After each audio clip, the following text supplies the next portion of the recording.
You can live under the same roof, share the same table, sleep in the same bed, and still feel like strangers. Robert had been married for 5 years. On the surface, everything looked fine. No arguments, no scandal, no big dramas. But inside their home, the silence was heavy. The kind that builds slowly, quietly, until one day you realize you don't remember the last time you truly connected. He and his wife weren't angry at each other. They were just distant, as if somewhere along the way, life had pressed pause on their marriage, and neither of them noticed. Mornings became mechanical, breakfasts shared in silence. Conversations reduced to schedules and bills, and the space between them, once filled with laughter and comfort, had become a quiet echo chamber of unmet needs. But it wasn't just at home. At work, Robert felt the same emptiness creeping in. He spent his days staring into spreadsheets and small talk going through the motions, but feeling invisible. The deadlines, the meetings, the surface-level chats in the break room, none of it made him feel alive. It was like he was stuck in a loop, professional, polite, and painfully disconnected. He wasn't burned out exactly. He was just tired. Tired in a way that rest couldn't fix. A kind of tired that comes from carrying too much on the inside while pretending everything's fine on the outside. Every day looked the same, and every night ended the same way. Lying in bed beside someone he once couldn't imagine life without, now separated by a silence neither of them knew how to break. But here's the thing no one tells you sometimes. The hardest part of a relationship isn't the arguments or the problems. It's the quiet drift. The moments when you start sharing less, talking less, feeling less, and slowly become a version of yourself you barely recognize. Robert wasn't looking for an escape. He wasn't chasing something new. He just didn't know how to reach what was already his, but felt so far away. He would look across the room at his wife and wonder, when did we stop being each other's home? But he never asked out loud. He told himself it would get better, that maybe it was just a phase, that everyone goes through this. So he kept going, kept doing what he thought was expected of him. Quiet mornings, long commutes, forgettable meetings, and evenings where the most intimate exchange was good night. Deep down, he wasn't looking for someone else. He was looking for himself, the version of him who used to laugh more, care more, feel more. The man who once believed that love was enough to carry through any silence. But sometimes, even love gets tired. And that's when everything started to shift. It started like any other workday emails, phone calls, a desk cluttered with documents. But in the middle of all that noise, there was a brief meeting that quietly shifted something inside Robert. Yumi was a financial consultant, professional, polite, calm. Their first conversation wasn't long and didn't seem particularly remarkable. They discussed options for insurance, policy details, risk protection, just business. And yet, when Robert returned to his desk, something lingered. It wasn't her smile or her voice. It was the ease he felt while speaking with her. The sense that, for the first time in a long time, someone was truly present, not rushing the conversation, not waiting to respond, just there, listening. Before she left, she handed him her card like any other consultant would.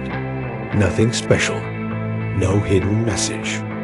But something about that small rectangle of paper stayed in Robert's mind longer than it should have. A few days passed. He almost forgot about it, buried in back-to-back meetings and unread notifications. But while reviewing options for his family's insurance plan, he remembered the conversation with Yumi and decided to reach out. They arranged to meet again, this time at a quiet cafe not far from his home. A calm place, tucked between a flower shop and a bookstore. No pressure, just coffee and clarity. Their meeting was focused and straightforward. Policy terms, financial planning, future needs. But between the numbers and notes, Robert noticed something again. Her tone, her patience. The way she responded when he admitted he hadn't been thinking clearly lately. Yumi didn't pry. She didn't ask personal questions. But her calmness spoke volumes. It made space. It allowed him to breathe. And in that moment, he realized just how rare that had become. It wasn't about feelings, not the kind people often rush to label.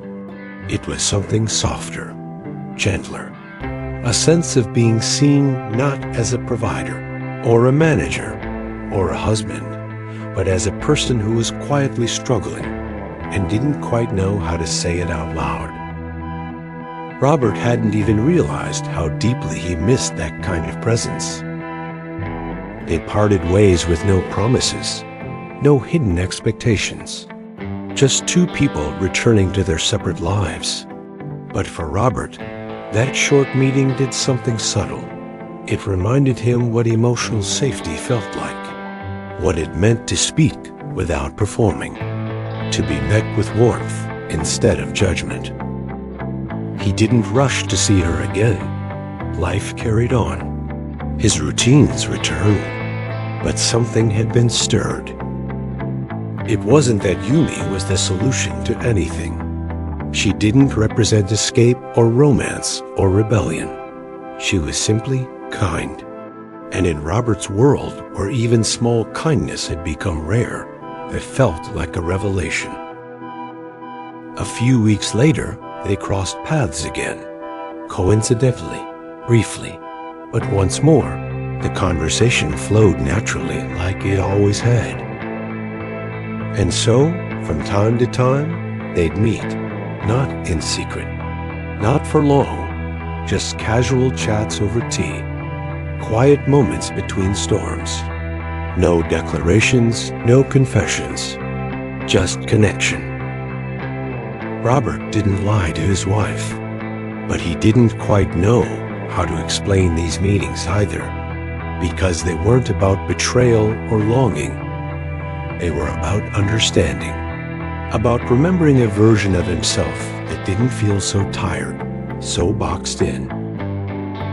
It's easy to label such moments as emotional affairs, or slippery slopes, or danger zones. But sometimes, it's not that black and white.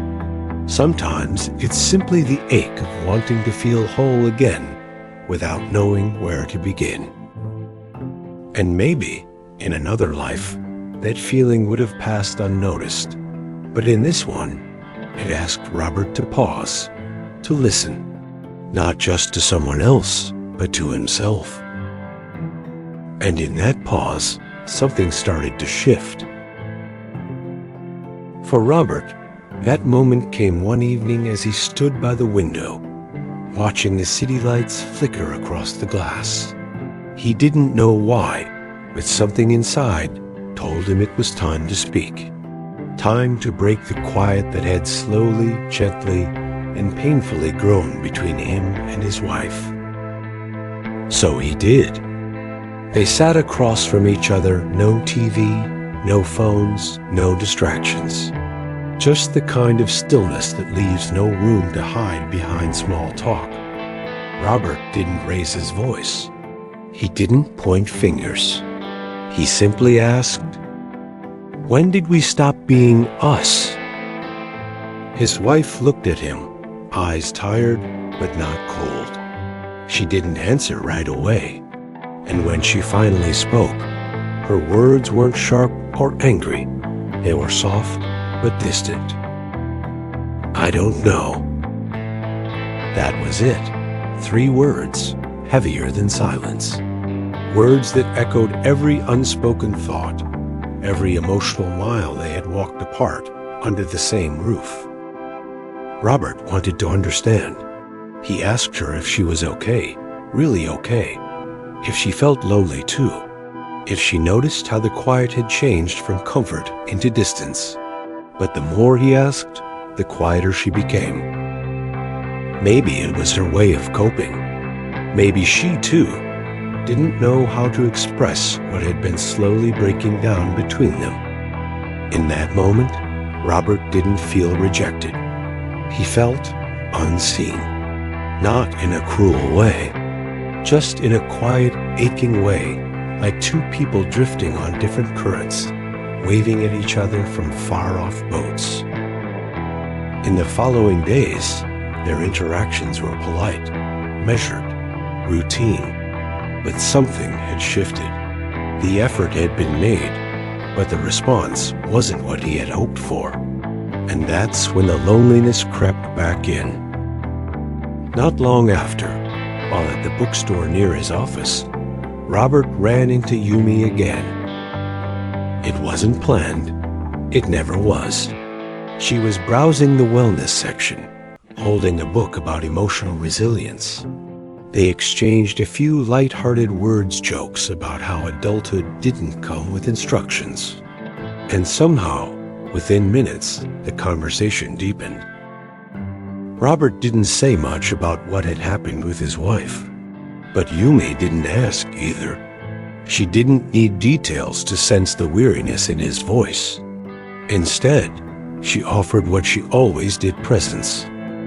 They shared a quiet lunch nearby, just like before. No expectations, no inappropriate closeness. Just 2 people talking like old friends who had only met recently. Their meetings became occasional pauses, small escapes, but not from responsibility. He didn't feel guilty, but he did feel conflicted, because in his heart, he still respected his marriage, still believed in it, still wanted to rebuild it. He never crossed any lines, but emotions don't need loud actions to feel real. Sometimes, the softest moments are the ones that challenge us the most.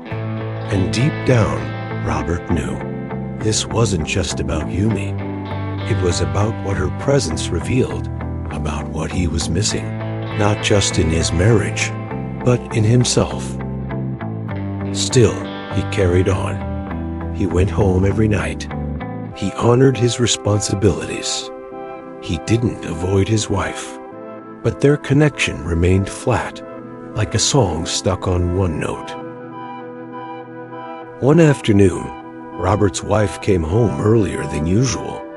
She found him and Yumi sitting quietly in the living room, talking. The moment froze, not in anger or accusation, but in stillness.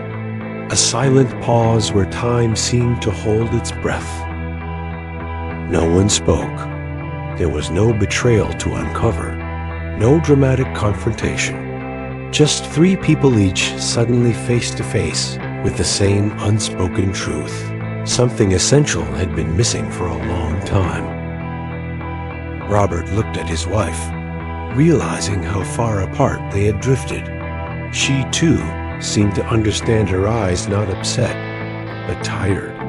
Maybe she'd felt the same quiet emptiness all along. And Yumi?